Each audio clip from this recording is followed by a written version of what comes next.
Israel is raising alarms over 47 boat flotilla heading to Gaza, claiming that it isn't just a peaceful protest by directly linking to Hamas. Well, according to Israel's finance ministry, documents recovered from Gaza show that Hamas has been secretly organizing and controlling these activist missions using its foreign branch, the Palestinian Conference for Palestinians Abroad.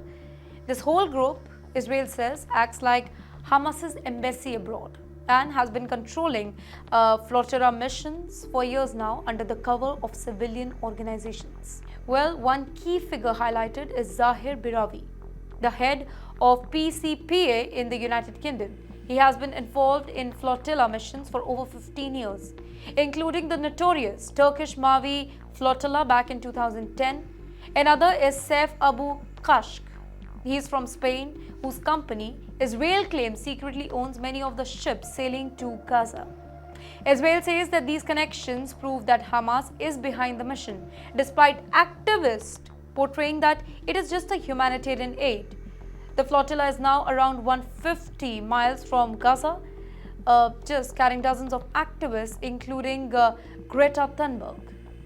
In the meantime, Israel's Navy is all ready to intercept the boat, boarding some and detaining activists, bringing them to the port for deportation. In fact, some ships may be towed or sunk at sea. This is the official statement.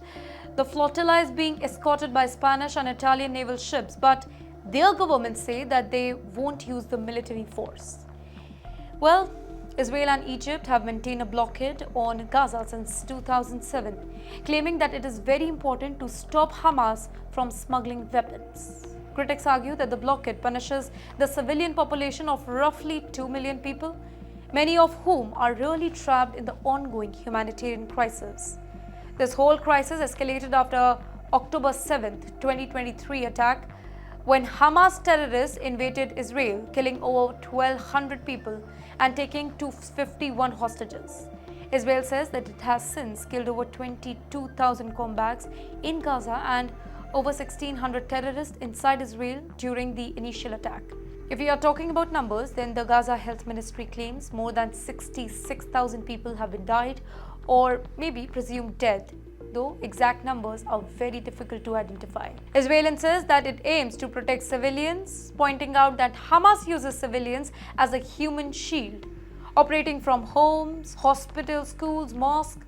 The government argues that this makes it extremely challenging to separate the fighters from innocent people, creating a very dangerous environment for both the population and Israeli forces.